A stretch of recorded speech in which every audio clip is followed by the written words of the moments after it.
Good morning, everyone. My name is Faris.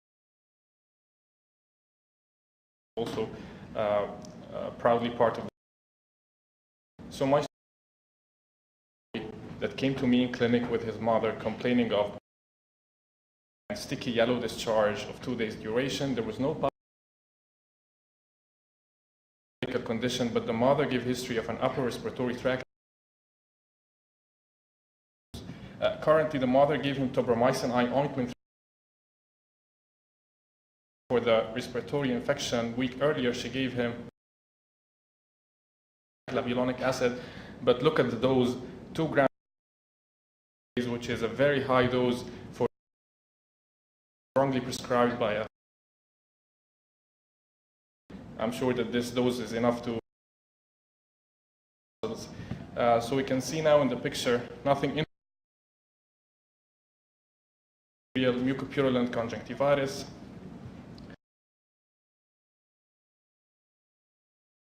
Prescribing the treatment that something might be a bit swollen. Sure, this was during the month. So I did not think a lot. I carried on and gave the mother my prescription. I dropped catifloxacin 4 times daily, which should cover acid, which should cover gram-positive also efficiently. And then I went home and I started going on with this boy's lip. Plus or minus something. I started to think, who did this? I will tell you why. Could it be herpes? Again, no. Why not lip fungus or candidal infection? Because the general not have a fungal infection in an immunocompetent individual. Long-term broad-spectrum antimicrobial therapy and no oral thrush. Again, no, because herpes has one picture. It has to be a vesicular. Left with some general causes, drug reaction, vitamin deficiency. Looks like no improvement at all. He actually entered the clinic. See, I have this rash in my hands and also in my face. Pathognomonic for erythema multiforme. This is known as with pale centers. This is pathognomonic. Their form of drug eruption in his lips with augmentin. One question to ask the patient before he leaves the clinic: is there? Because remember, this is very important. This is signs of laryngeal edema that could be life-threatening.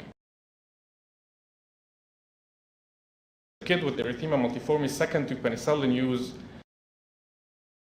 I added artificial tear eye drops and lubricant gel, and his dermatologist, after communication, she prescribed systemic steroids, prednisolone syrup, and diprofos injection. And most importantly, in the management, I explained to the mother and gave her a written paper that penicillins and cephalosporins, because of cross allergy, are contraindicated for life. Because if this kid used penicillin next time, he may develop a life-threatening reaction like Stevens-Johnson syndrome. So 7 days later, the eye looks better, quieter. The skin rash started to fade, the lips started to crust, and I stained the cornea. The cornea is crystal clear now, no erosions whatsoever. Another week later, the boy is happy. He took shower. It looks clean and handsome. All the lesions disappeared, and visual acuity came back to 6.6, and the rash started to fade away. So, dear colleagues, erythema multiforme is an acute, self-limited, sometimes recurring skin condition that's considered to be a type 4 hypersensitivity associated with infection or medication. Pathognomonic lesion is target or iris lesions. And remember 2 words for etiology: infection and drugs. For infection, remember 1 word: herpes simplex virus is the most common microbial agent, and that's why many physicians prescribe acyclovir with the steroids. Drugs, remember 3 classes: sulfa, penicillins, cephalosporins, and anti-epileptics. These are the most important etiological factors. Controversy exists in the literature with regard to the clinical definition of erythema multiforme and Stevens-Johnson syndrome, and whether they are distinct entities or they represent a spectrum of one disease process. This has been discussed by Asier in his paper published in Archives of Dermatology.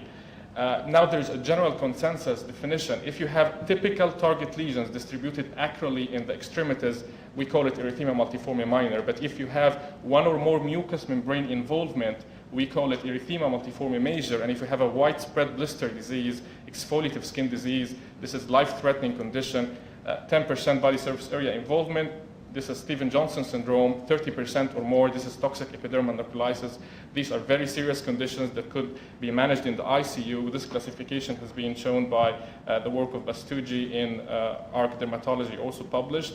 Mucosal involvement could be in the oropharynx, conjunctiva, tracheobronchial tree. Ocular complications more common in Stevens-Johnson syndrome and not in erythema multiforme, trichiasis, distichiasis, symboliferant, ankylobliferant, corneal punctate keratitis, neovascularization, keratinization, ocular therapy, aggressive lubrication, use of topical steroids and antibiotic. In severe cases, removal of keratinized plaques, mucous membrane graft, limbal stem cell transplantation, this all in Stevens-Johnson. Remember, no specific laboratory test for diagnosis, treatment symptomatic. Do not forget to withdraw the offending agent, which is very critically important. Take-home messages: detailed history taking is crucial. Always pay attention to history of present illness and drug history. Not all purulent conjunctivitis have microbial etiology or represent infection. In other words, purulence does not essentially mean infection. It just simply means acute suppurative inflammation. Do not forget drug reactions, which could be life-threatening, especially if in the area of the face. Always consult your colleagues in different specialties when in doubt. A single red spot for you may mean a lot of things to a dermatologist. And thank you very much for your attention.